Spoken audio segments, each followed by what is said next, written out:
Lines and circles in argand plane video number 4। Welcome all of you. इस video में हम लोग कुछ एग्जाम्पल्स देखेंगे आर्गुमेंट से संबंधित, मैग्नीट्यूड से संबंधित। Example 1A, if Z1, Z2, Z3 are the vertices of an equilateral triangle then Z1 square plus Z2 square plus Z3 square equals to Z1 Z2 plus Z2 Z3 plus Z3 Z1। This is standard result, जिसको हम example के रूप में परोस रहे हैं, लेकिन यह है मानक परिणाम, स्टैंडर्ड रिजल्ट, सूत्र, फार्मूला। फिगर देख लीजिए।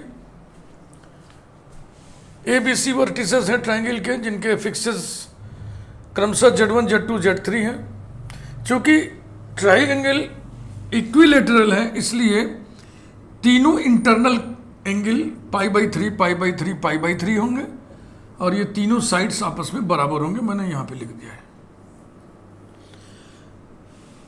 इन तीनों बराबर बराबर एंगल में से हमें दो लेके चलना है, चाहे इसको ले लें, चाहे इसको ले लें, चाहे इसको ले लें। दो को लेना है तो हमने इसको ले लिया। इंक्लिनेशन मेजर करने के लिए हमने रियल एक्सिस प्लॉट कर दिया और इसके पैरेलल यहां भी लाइन खींच दिया। कलर का इस्तेमाल हमने किया हुआ है। देखो, ये जो ज़्यादा बड़ा वाला एंगल है वो रेड कलर से है, छोटा वाला है ग्रीन कलर से। यहाँ भी जो बड़ा वाला इंक्लिनेशन है एंगल वो रेड कलर से है, छोटा वाला ग्रीन कलर से।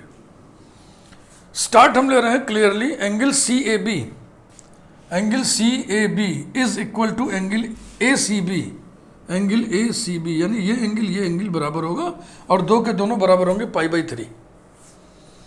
एंगल CAB मेजर कैसे करना होगा, मैंने इंक्लिनेशन का कंसेप्ट आपको दिया है।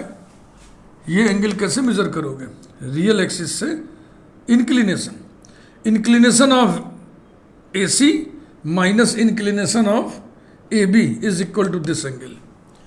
Inclination of AC minus inclination of AB equal to π/3। और इसी प्रकार से ये angle inclination of BC CB जो भी कहें, inclination of CB minus inclination of CA is equal to this angle. Inclination of CB minus inclination of CA equal to π/3। अब inclination of join of two points Z1 and Z2 बराबर होता है argument of Z2 minus Z1। वो formula use करें। Inclination of AC बराबर होगा argument of Z3 minus Z1 minus argument of Z2 minus Z1 equal to π/3 and argument of Z2 minus Z3 minus argument of Z1 minus Z3 equal to π/3। Argument का algebra लगा हुआ है। Argument Z1 minus argument Z2 बराबर होता है argument Z1 upon Z2। उसी के हिसाब से हमने लिख दिया है। ठीक, इसके बाद अब देखिए आगे। इतना स्क्रीनशॉट ले लो, तुरंत हम आगे बढ़ेंगे समय बचाने के लिए।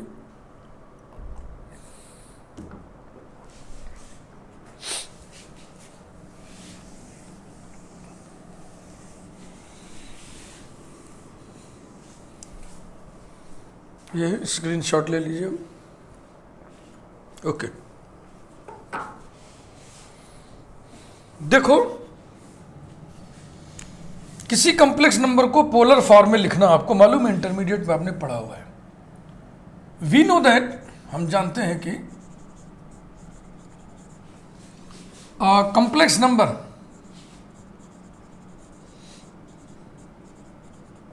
Z can be expressed in polar form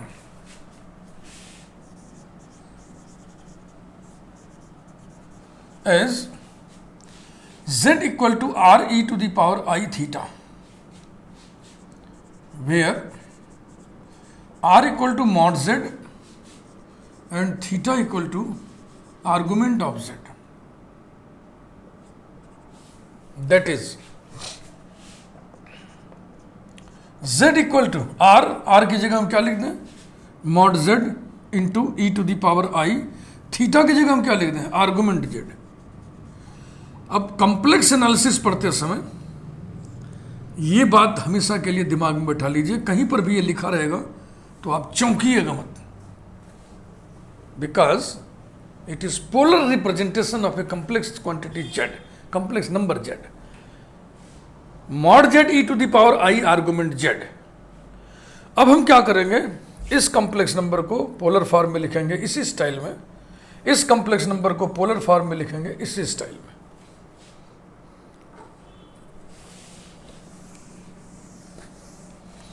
late us right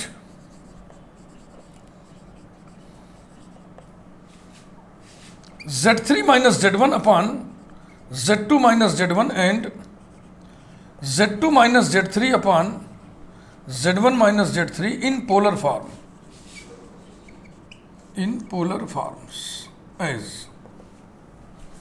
लिखिए इसको पहले, Z3 minus Z1 upon Z2 minus Z1 is equal to modulus Z3 minus Z1 upon Z2 minus Z1 e to the power I। इसी का argument और इसका argument ये लिखा हुआ है पाई बाई 3। एंड अब इसकी बारी है, Z2 minus Z3 upon Z1 minus Z3 is equal to इसी का mod Z2 minus Z3 upon Z1 minus Z3 e to the power I। इसका आर्गुमेंट पाई बाई 3 और पाई बाई 3 यहाँ पे लिख दीजिए बाई 1। 1 से हमने क्या लिया, दोनों कॉम्प्लेक्स नंबर्स का आर्गुमेंट लिया है। इसके बाद मॉडुली का अलजेब्रा हम लगाएंगे, मॉड Z1 अपॉन Z2 बराबर होता है mod Z1 upon mod Z2। ये मॉडुलस का अलजेब्रा लगाएं।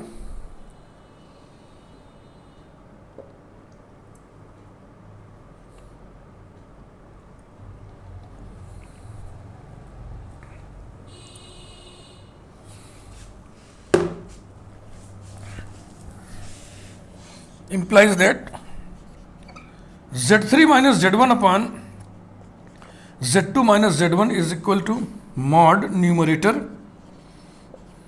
upon mod denominator e to the power I pi by 3 and Z2 minus Z3 upon Z1 minus Z3 is equal to mod numerator upon mod denominator e to the power i pi by 3।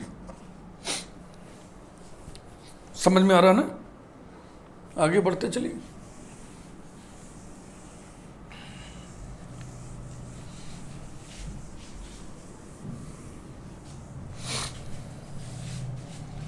implies that Z3 minus Z1 upon Z2 minus Z1 is equal to Z3 minus Z1 का mod क्या होगा, क्या ये AC length होगा। AC length माने Z3 और Z1 को join करने वाली लाइन की लंबाई, length of join of Z3 Z1। Length of join of Z3 Z1 बराबर क्या होगा, Z1 Z3 बराबर क्या होगा, Z3 माइनस Z1 का मॉडुलस, यही लिखा हुआ है। तो इसी तरह से आप फिट करिए सबको। Z2 Z1 ये कौन है, AB e to the power I pi by 3 and दूसरा वाला पकड़ा Z2 minus Z3 upon Z1 minus Z3 is equal to, क्या ये BC लेंथ है, BC, हाँ BC लिखो, CB लिखो, लेंथ की बात है ना, इधर से नापो इधर से नापो, BC अपॉन ये क्या है AC e to the power I pi by 3 implies that Z3 minus Z1 upon Z2 minus Z1 equals to e to the power I pi by 3। क्योंकि ये तीनों साइड्स आपस में बराबर हैं, ये तीनों आपस में बराबर हैं, ये कैंसिल होकर 1 आ गया। And Z2 minus Z3 upon Z1 minus Z3 is equal to e to the power I pi by 3। तो ये दो वैल्यूज को इक्वेट कर दो, सिंप्लीफाई कर दो, रिजल्ट हाजिर हो गया, काम खत्म।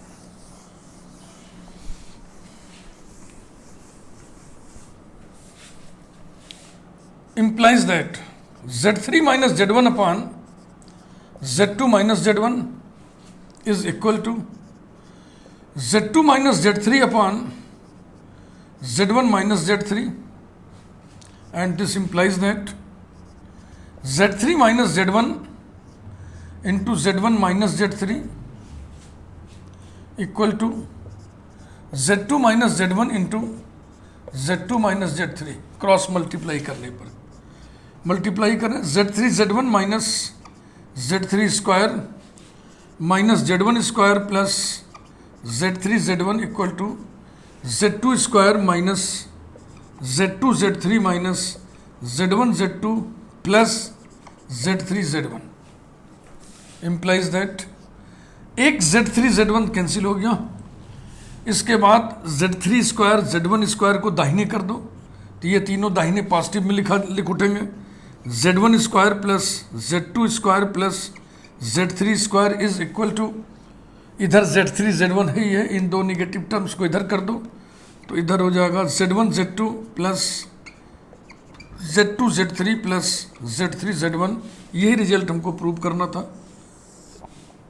इसको लिख करके यहाँ पे जैसे मैं लिख रहा हूँ आप भी लिख लो और जान भी लो, स्टैंडर्ड रिजल्ट है ये, यानी बतौर फार्मूला इसका इस्तेमाल आप कर सकते हो। Let us see example number 1B।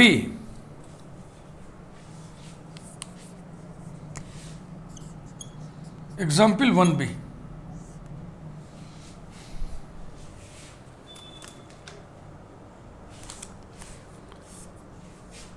let Z1 comma Z2 comma Z3 be the vertices of an equilateral triangle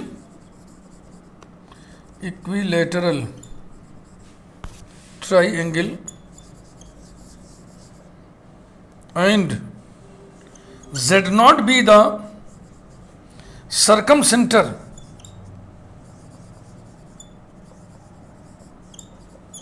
of the triangle,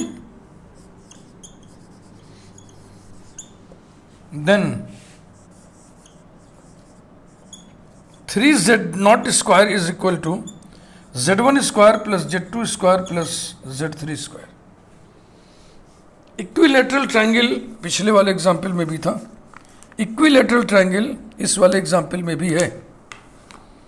पिछले वाले एग्जाम्पल का हम सीधा उपयोग इसमें करेंगे, इस रिजल्ट का इस्तेमाल करेंगे।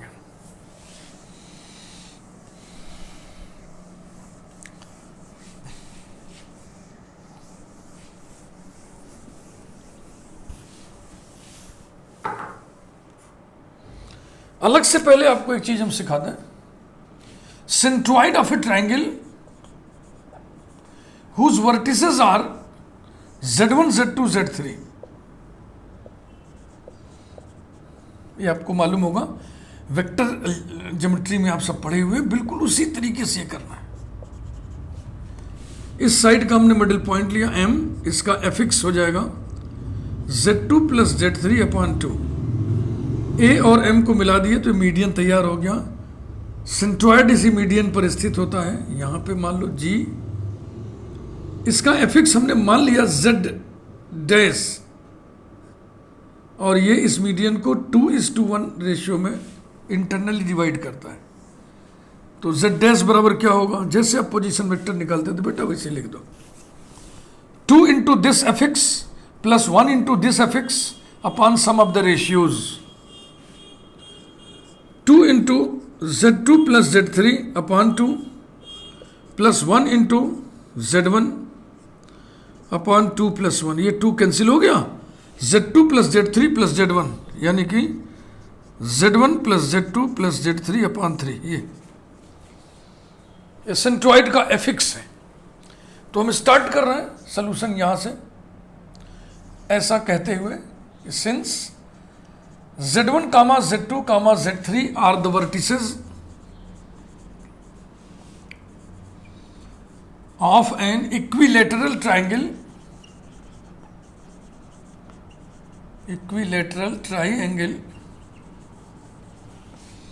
देयरफॉर एग्जाम्पल 1A में जो रिजल्ट आया था बतौर स्टैंडर्ड रिजल्ट उसको लिखा है, Z1 square plus Z2 square plus Z3 square is equal to Z1 Z2 plus Z2 Z3 plus Z3 Z1। Number 1। इसके बाद एक ज्योमेट्रिकल फैक्ट लिखेंगे हम कि यदि ट्रायंगल इक्विलेटरल हो तो उसका सरकम सेंटर उसका सेंट्रॉइड ही होता है।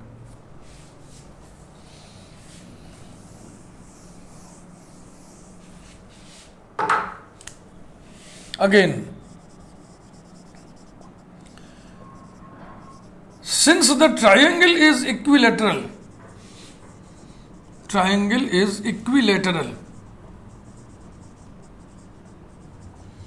therefore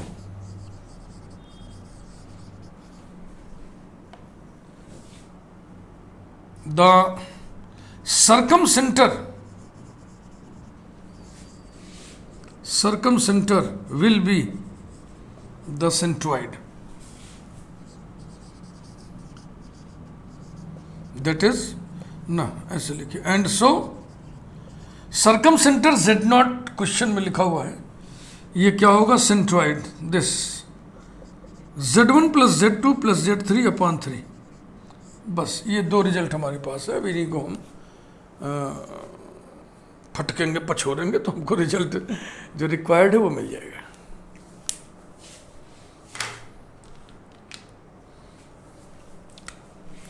फ्रॉम 2 स्क्वायर कर दिए, 9Z0 square equal to Z1 plus Z2 plus Z3 whole square equals to Z1 square plus Z2 square plus Z3 square plus 2Z1 Z2 bracket में कर दो इसको, 2 कॉमन लेके, plus Z2 Z3 plus Z3 Z1 equals to Z1 square plus Z2 square plus Z3 square plus 2 times result number 1 का इस्तेमाल कर लें। Z1 square plus Z2 square plus Z3 square by 1 equal to 3 times of Z1 square plus Z2 square plus Z3 square. 3 cancel कर दीजिए, implies that 3Z0 equal to 3Z0 square is equal to Z1 square plus Z2 square plus Z3 square. यही prove करना था।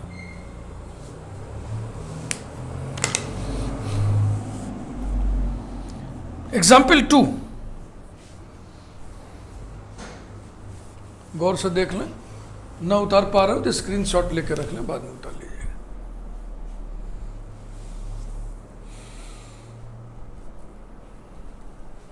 समझना उतारना दोनों काम भारी पड़ जाता है।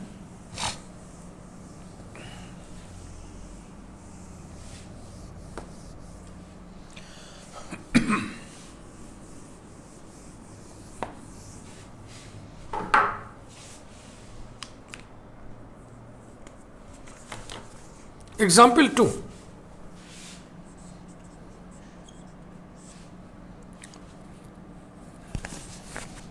let Z1 comma Z2 comma Z3 be the vertices of an isosceles isosceles triangle समद्विबाहु त्रिभुज comma semicolon right angled at Z2,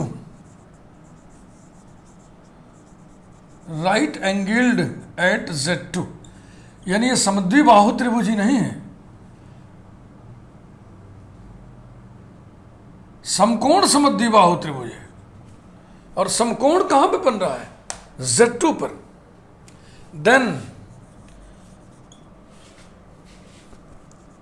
Z1 square plus 2Z2 square plus Z3 square is equal to 2Z1 into 2Z2 into Z1 plus Z3। यही prove करना है।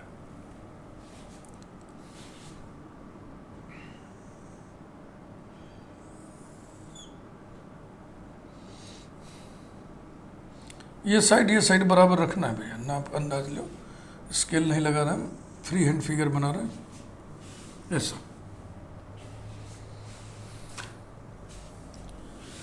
ये side बराबर है और यहां पे 90 डिग्री है।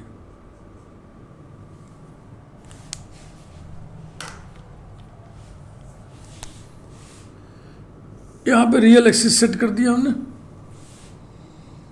और ये एंगल नापने के लिए दो रंग से हम दिखा दे रहे हैं, दो कलर से, ताकि आपको स्पष्ट रूप से समझ में आए।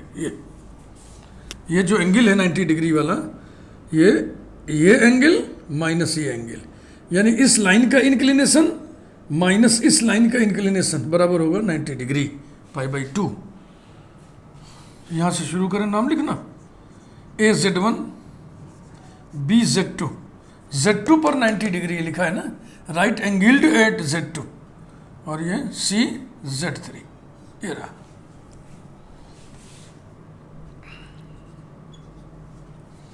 बस शुरू हो जाइए।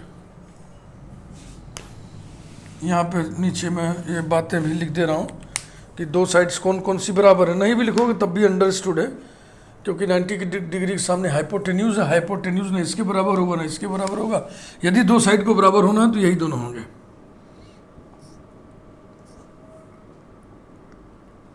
Angle CBA, angle CBA is equal to π/2, एक रिजल्ट ये कामा, और एक result AB equal to CB, ये फिगर के नीचे लिख दीजिए।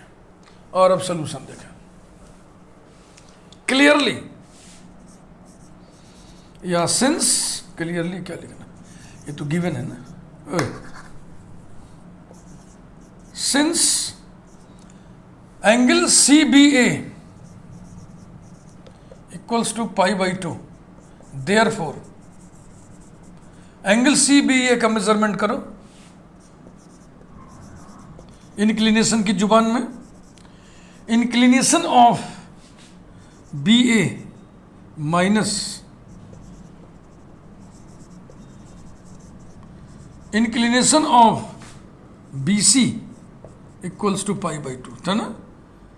ये माने BA का इंक्लिनेशन और ये BC का inclination, implies that argument of Z1 minus Z2 minus argument of Z3 minus Z2 equals to π/2.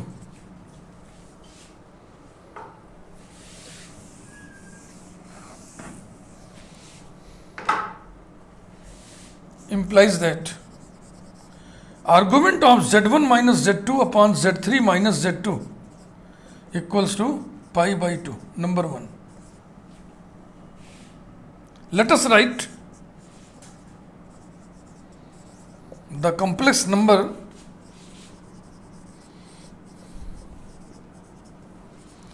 Z1 minus Z2 upon Z3 minus Z2 in polar form. In polar form as, याद है ना जो समझाए थे आपको, Z1 minus Z2 upon Z3 minus Z2 is equal to modulus of this complex number into e to the power I, argument कितना है π/2, कैसे मालूम, इक्वेशन 1 में यही लिखा हुआ है, इस कॉम्प्लेक्स नंबर का आर्गुमेंट π/2 है, equals to mod of numerator upon mod of denominator e to the power π/2, e to the power π/2 की वैल्यू I होती है, इसको हम दिखा दे रहे कैसे, since e to the power I π/2 is equal to cos π/2 plus iota sin π/2 by Euler's theorem, sin π/2 1 होता है, cos π/2 0 होता है, तो ये कुल मिला के बचेगा iota. Mod Z1 minus Z2 क्या है, लेंथ AB, लेंथ AB क्या होगा, mod Z1 minus Z2, length BC क्या होगा, मॉड Z3 माइनस Z2, और ये दोनों बराबर है।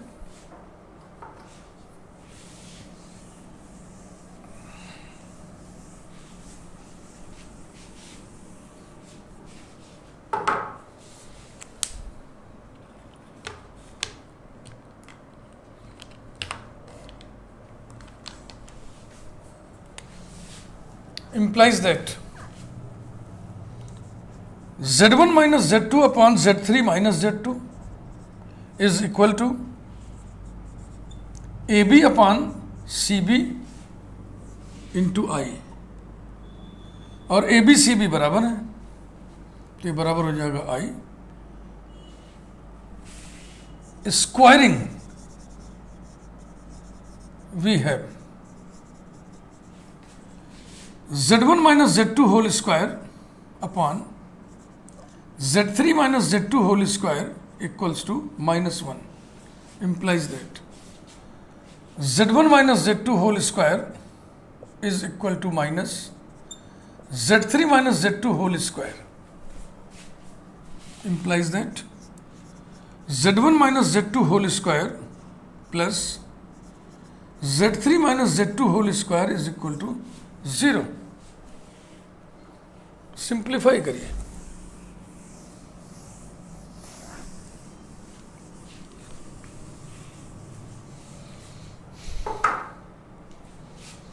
implies that z1 स्क्वायर, देखो plus z2 square plus z2 square दो बार आएगा ना, तो plus 2z2 square plus z3 square is equal to, यहां आएगा -2z1z2, यहां आएगा -2z3z2, ये उधर जाकर के ये भी प्लस हो जाएगा, ये भी प्लस हो जाएगा, और 2 और z2 कॉमन हो जाएगा, तो ये जो आएगा 2z2 ब्रैकेट बच गया z1 प्लस z3, यही प्रूव करना था। एक बहुत ही बढ़िया सा एग्जाम्पल और देखा, लाइन इक्वेशन ऑफ लाइन पर बेस्ड, और सिमेट्रिकल पॉइंट्स भी उसमें रहेगा।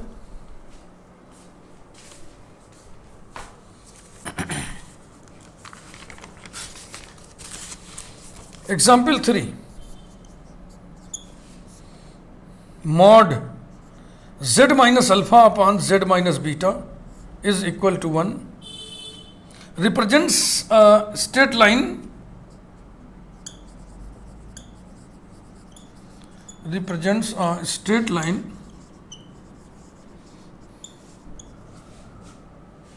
which bisects perpendicularly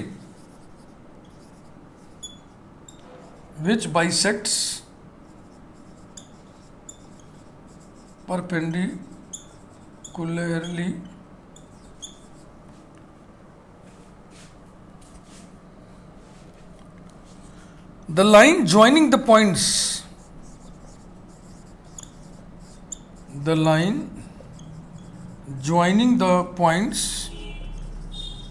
alpha and beta, यानी कि this is the equation of perpendicular bisector of join of alpha and beta, यही तो मतलब हुआ। This is equation of perpendicular bisector of join of alpha and beta, पढ़िए। और देखो, आप जानते हो कि यदि इस पॉइंट को ज्वाइन करने वाली लाइन को, एक लाइन है L, वो परपेंडिकुलरली बाइसेक्ट कर दे, तो इस पॉइंट को और इस पॉइंट को हम symmetrical points with respect to this line कहते हैं। तो अल्फा और बीटा के ज्वाइन को ये लाइन परपेंडिकुलरली बाइसेक्ट कर दे रही है, इसलिए हम अल्फा और बीटा को इस लाइन के रिस्पेक्ट में सिमेट्रिकल पॉइंट्स कहेंगे। इन अदर वर्ड्स, दूसरे शब्दों में, in other words, mod z minus alpha upon z minus beta equals to 1 represents a line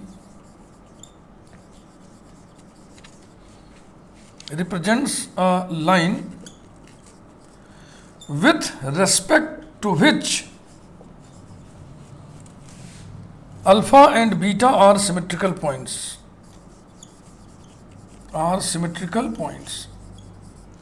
Symmetrical points with respect to a line मैं आपको बता चुका हूं।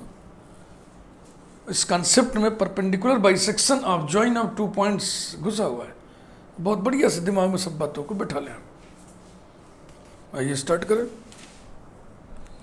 दिए हुए इक्वेशन को हम सिंप्लीफाई करते चलेंगे और उसका फॉर्म वही हमको मिल जाएगा जो हमने पढ़ रखा है कि Z1 Z2 को ज्वाइन करने वाली लाइन के परपेंडिकुलर बाइसेक्टर का इक्वेशन क्या होगा।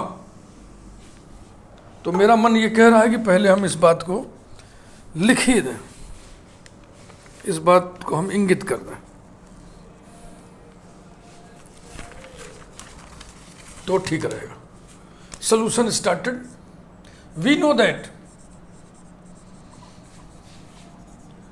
the equation of the perpendicular bisector, equation of the perpendicular bisector of the join of Z1 and Z2 is twice real part of, ऐसे था ना, Z into Z2 bar minus Z1 bar plus mod Z1 whole square minus mod Z2 whole square equal to 0, क्योंकि ये आपको याद नहीं होगा इस समय, इसीलिए हमने लिख दिया कि याद नहीं है। चलो आपके सामने बात आ गई। अब दिए हुए क्वेश्चन को पकड़िए, उसको सिंप्लीफाई करते चलिए, बस कहीं कोई विशेष बुद्धि नहीं लगानी है। देखो now mod Z minus alpha upon Z minus beta equals to 1 implies that mod से मुक्ति पाने का उपाय क्या है? स्क्वायर कर दो, क्योंकि मॉड Z होल स्क्वायर बराबर होता है Z Z बार, तो दोनों तरफ स्क्वायर कर दो, क्रॉस मल्टीप्लाई कर दो। Z minus alpha upon Z minus beta के मॉडुलस का square is equal to 1 implies that mod Z minus alpha whole square upon mod Z minus beta whole square equals to 1 implies that mod Z minus alpha whole square equal to mod Z minus beta whole square implies that Z minus alpha into Z minus alpha whole bar equals to Z minus beta into Z minus beta whole bar। Logic क्या लगा? Since Z into Z bar equal to mod Z whole square। पिछले video में मैंने कहा था कि intermediate की book से कंजुगेट पर, मॉडुलस पर, कंजुगेट पर बेस्ड जितने भी रिजल्ट्स हैं उनको कहीं सूचीबद्ध कर लें, उनकी लिस्टिंग कर लें, उन्हें याद रखें। implies that Z minus alpha into Z bar minus alpha bar is equal to Z minus beta into Z bar minus beta bar। Multiply कर लो, इधर भी उधर भी। Z Z bar minus alpha bar Z minus alpha Z bar plus alpha alpha bar is equal to Z Z bar minus beta bar Z minus beta Z bar plus beta beta bar. Z Z bar दोनों तरफ cancel हो गया, cancel हो भी जाना चाहिए, क्योंकि अगर z बराबर x प्लस आई वाई होगा तो z bar x minus i y होगा, और z इंटू जेड बार बराबर x square plus y square होगा। और हम स्ट्रेट लाइन का इक्वेशन लिखने जा रहे हैं ना, तो स्ट्रेट लाइन के इक्वेशन में 2 डिग्री टर्म होना भी नहीं चाहिए, इसलिए जेड जेड बार का कट जाना मुनासिब है, कटना ही पड़ेगा। अगर नहीं कटा तो समझिए आपने कहीं गड़बड़ कर दिया। अब ऐसी सजा के लिखो इसको, ऐसी सजा के लिखो।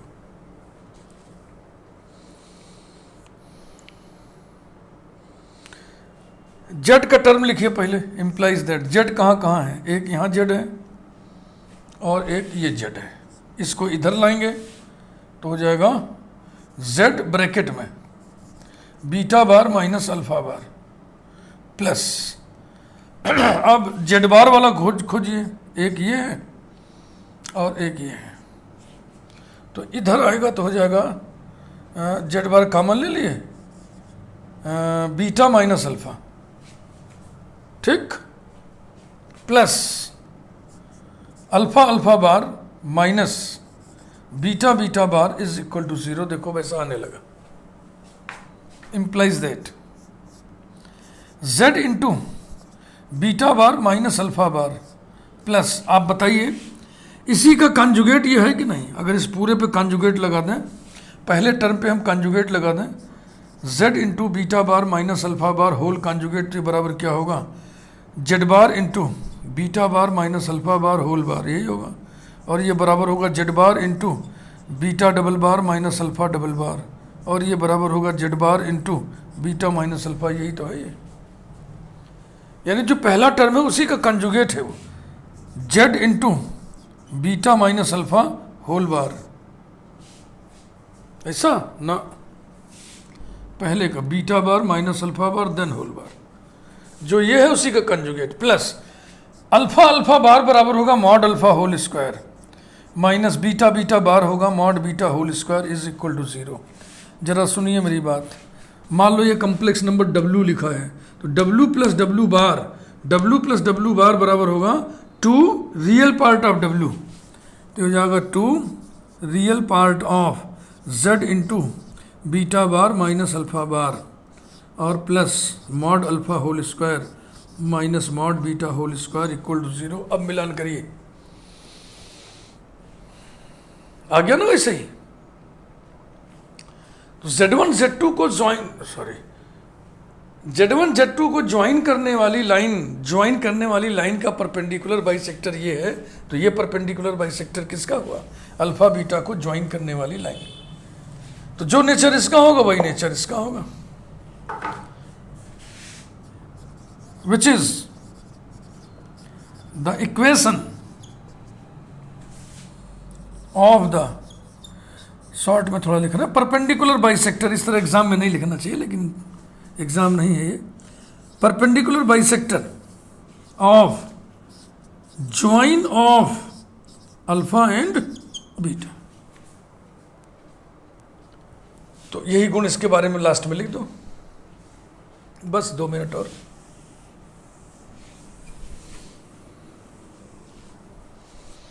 यही गुण इसके लिए लिख दिया जाए लास्ट में। 10 mod z minus alpha upon z minus beta is equal to 1 is the equation of the perpendicular bisector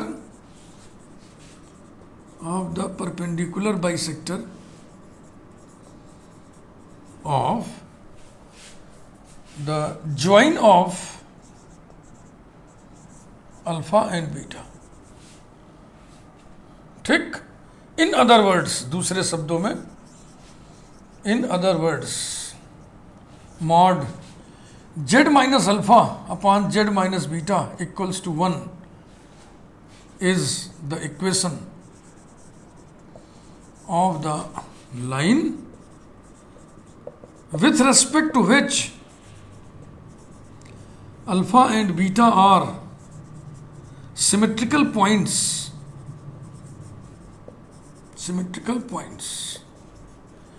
हम बतौर एग्जाम्पल इसको प्रस्तुत किए हैं आपके सामने, लेकिन ये जो कुछ भी आपने देखा जाना ये स्टैंडर्ड रिजल्ट है।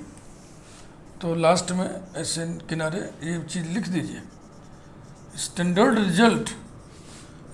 रिजल्ट माने सूत्र, फार्मूला, मानक परिणाम, कहीं भी इसका डायरेक्ट इस्तेमाल आप कर सकते हैं, करेंगे ही। बाइलिनियर ट्रांसफॉर्मेशन जब पढ़िएगा तो ये आएगा वहाँ पे। इससे आपको पहचान के रखना होगा कि ये उस लाइन का इक्वेशन है जिसके रेस्पेक्ट में सिमेट्रिकल पॉइंट्स अल्फा बीटा होते हैं। क्यों? क्योंकि ये अल्फा बीटा को ज्वाइन करने वाली लाइन के परपेंडिकुलर बाइसेक्टर का इक्वेशन है। वीडियो लाइक करिए, वीडियो साइज थोड़ी बड़ी हो गई है। Thank you very much.